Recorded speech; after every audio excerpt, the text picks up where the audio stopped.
Hello everyone, আমি পৌশালী চলে এলাম একটা নতুন ভিডিও নিয়ে। এখন এই ভিডিওটাতে যে ব্যাপারটা নিয়ে আলোচনা করব, আজকে সন্ধেবেলা থেকে গোটা বাংলাদেশ জুড়ে একটা কন্ট্রোভার্সি শুরু হয়ে গেছে। নিশ্চয়ই আপনারা অনেকেই অবগত, সাকিবিয়ানরা তো নিশ্চয়ই অবগত আছো এটা নিয়ে, অনেকে অনেক রকম লেখালেখি করছো, তোমাদের মন্তব্যও দেখতে পাচ্ছি। ব্যাপারটা হচ্ছে, আমরা জানতে পারছি যে লিপস্টিক সিনেমাটা যেটা ঈদে রিলিজ পাচ্ছে, সেই লিপস্টিক সিনেমাটা এবং শাকিব ভাইয়ার আপকামিং সিনেমা দরদ বা দর্দের নাকি গল্পটা সেম, একই রকম নাকি গল্প। এবং আমার অবাকটা তখন লাগছে যখন আমি দেখছি বাংলাদেশে বসবাসকারী কিছু মানুষ সেটাকে সাপোর্ট করছেন এবং তারা সর্বসময় শাকিব ভাইয়ার বিরুদ্ধে পোস্ট করে।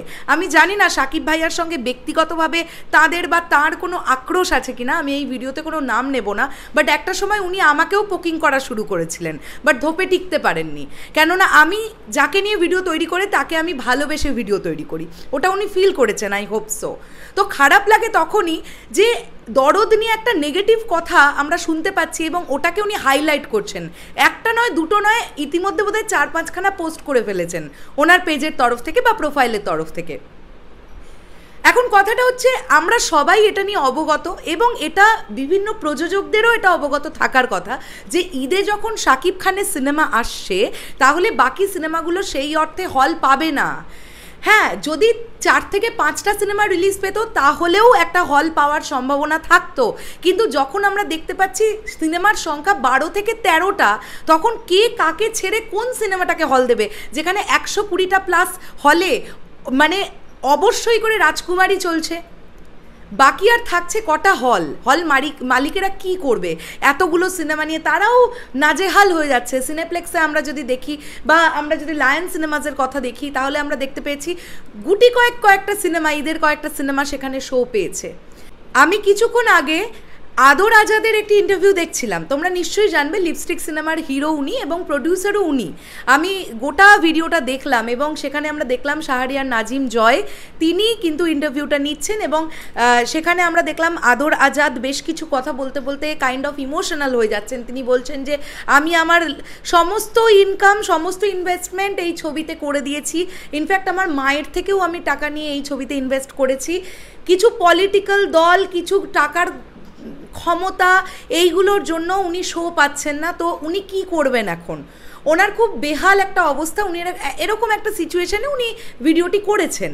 এখন সেই ভিডিওটা আমাদের কাছে এসেছে, কিন্তু বিষয়টা যেটা, প্রথমত আমরা সবাই এটা আমাদের অবগত থাকার উচিত ছিল, লিপস্টিক টিমেরও এটা অবগত থাকা উচিত ছিল যে শাকিব খান গত বছর কোরবানি ঈদে প্রিয়তমার মতন একটা অল টাইম ব্লকবাস্টার সিনেমা দেওয়ার পরে একই ডিরেক্টরের সঙ্গে যখন রাজকুমার নিয়ে আসছেন তখন সেই সিনেমার চাহিদা বেশি থাকবে, এটা জানা কথা ছিল। আমি বুঝলাম না এটার সঙ্গে সঙ্গে এই কথাটা কোথা থেকে চলে এলো যে লিপস্টিক এবং দরদের গল্প একই রকম। মানে তাহলে কি উনি দরদের অপপ্রচার করতে চাইলেন নিজের সিনেমাটাকে প্রচারে আনার জন্য? কিভাবে আমি বলে দিই, দেখুন সাকিবিয়ান ভাইরা বোনেরা, আপনারা এই পার্টিকুলার এই কমেন্টটা বা এই পংক্তিটা শোনার পরে আপনারা এবারে কি করবেন বলুন তো? কিছুজন হলেও লিপস্টিক হয়তো দেখতে যাবেন। আপনারা এই কারণেই দেখতে যাবেন কারণ আপনারা তো মেলাবেন দরদ আসার পরে যে গল্পটা সিমিলার কিনা, সত্যিই কি তাহলে আদর আজাদ ঠিক বললেন নাকি ভুল বললেন, এটা আপনারা প্রমাণ করার জন্যই লিপস্টিকটা দেখতে যাবেন। আর এই ব্যাপারটাই কাজে লাগিয়ে খাটিয়ে এই কথাটাকে বলা হয়েছে। খুব বাজে লাগলো এই ব্যাপারটা। প্রথমত হচ্ছে একই তো ইন্ডাস্ট্রি, বাংলাদেশ ইন্ডাস্ট্রি, ঈদের সময় সিনেমাগুলো আসছে। আমার কিন্তু আদর আজাদের জন্য খারাপও লেগেছে, তিনি বলতে বলতে প্রায় কেঁদে ফেলছেন, কিন্তু কিছু তো করার নেই। আলটিমেট মেগাস্টার তো শাকিব খান বাংলাদেশের, তার সিনেমা যখন আসছে তিনি কি করবেন? তার কিছু করার নেই। তার মতন দশা বাকি সিনেমার প্রযোজকগুলোরও, মানে যারা আছেন, আমি সবাইকে সম্মান জানিয়েই বলছি, তারাও ডিসাইড করতে পারছেন না যে কোথায় তারা শো দেবেন। কোনো হল তো ফাঁকাই নেই, সব রাজকুমার নিয়ে নিয়েছে।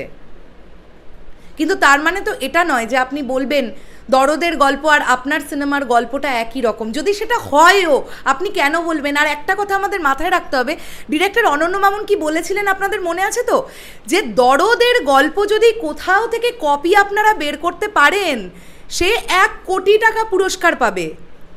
নিশ্চয়ই আপনাদের সেই স্টেটমেন্টের কথা মনে আছে অনন্য মামুন ভাইয়ার। তো যদি সত্যি দরদের গল্প কপি হয়ে থাকে বা লিপস্টিক যারা দেখেছেন তারা যদি দরদ দেখতে গিয়ে বলেন যে না না লিপস্টিকের গল্প আর দরদের গল্প তো একই রকম, সেক্ষেত্রে কিন্তু তার আগেই এত বড় একটা চ্যালেঞ্জ অনন্য মামুন ভাইয়া দিয়ে রেখেছেন। শাকিব খান নামটা ছাড়া আমার মনে হয় সত্যি বাদবাকি সিনেমাগুলোর বিজনেস করা খুব চাপ হয়। তাই আমি দেখেছি শাকিব ভাইয়ার সিনেমা রিলিজের সময় বেশ কিছু লোকজন তারা বেশ তেড়ে ফুঁড়ে ওঠে, আর কোনো না কোনো ব্যাপারে যদি শাকিব খানকে একবার টানা যায় তারা কন্ট্রোভার্সির মধ্যে থেকে নিজেদেরকে লাইমলাইটে আনার চেষ্টা করেন। তো এই জিনিসটা তো ঠিক নয়। রাজকুমারের মেরিট থাকলে রাজকুমার চলবে, মেরিট না থাকলে রাজকুমার চলবে না। আপনার লিপস্টিকের যদি মেরিট থাকে লিপস্টিক চলবে, না হলে চলবে না। আমরা এরকমও কখনো দেখেছি যে সিনেমা নিয়ে হয়তো প্রচুর হাইপ, সেই সিনেমা মানুষের মন পছন্দ মতো না হওয়ায় যে সিনেমা নিয়ে হাইপ ছিল না সেই সিনেমাও বেশি হল পেতে শুরু করে।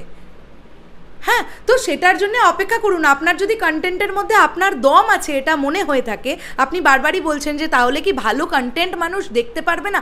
নিশ্চয়ই দেখতে পারবে। তাহলে আপনি কেন যুদ্ধযুদ্ধি করে ঈদের মধ্যে এলেন? আমার প্রশ্নটা এখানে।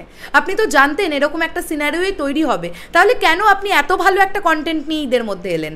এখন যখন হল পাচ্ছেন না তখন জনৈক একজন প্রচণ্ড বড় ক্রিয়েটর বা আমরা সাংবাদিক বলি বা অভিনেতা বলি, তার চ্যানেলের মারফত আপনি এরকম একটা কথাবার্তা রটানোর চেষ্টা করছেন যে আপনার সিনেমার গল্প আর দরদের গল্প একই রকম। এতে আপনি দরদের আসলে অপপ্রচার করার চেষ্টা করছেন, নেগেটিভ ওয়েতে আপনি নেগেটিভ পাবলিসিটি করছেন দরদের, এবং এটা বলার জন্যে যে আপনার সিনেমার গল্পটা দরদ কপি করেছে কাইন্ড অফ। সো যাই হোক, এটা খুব খারাপ লাগলো। যেই বলেন না কেন, এটা খুব তেতো হলেও কড়া বাস্তব যে শাকিব ভাইয়া বাংলাদেশের ওয়ান অ্যান্ড অনলি মেগাস্টার, এবং রাজকুমারের গল্প যদি সত্যি ভালো হয় তো সেকেন্ড উইক থেকে রাজকুমার আরও বেশি হলে চলবে। মানে সিনেপ্লেক্সে যদি আমরা দেখি 2-3টে করে শো পেয়েছে, হয়তো পরের সপ্তাহ থেকে আমরা দেখবো যে 4-5টা করে শো হয়ে গেল, এটাও হতে পারে। আর সিঙ্গেল স্ক্রিনের কথাগুলো তো ছেড়েই দিন, সেখানে তো 3টে 4টে 5টা করে পার ডে শো চলবে। ভাবলাম এটা নিয়ে কথা বলাটা খুব গুরুত্বপূর্ণ, তাই বললাম। তোমাদের কি বক্তব্য সাকিবিয়ান ভাইরা বোনেরা কমেন্ট করে জানিও। অবশ্যই আমি চাইবো যে প্রত্যেকটা সিনেমাই কম বেশি ভালো চলুক, কিন্তু সাকিব ভাইয়া স্টারডামের কাছে কেউই ধোপে টিকতে পারবে না, এটাই স্বাভাবিক। টাটা।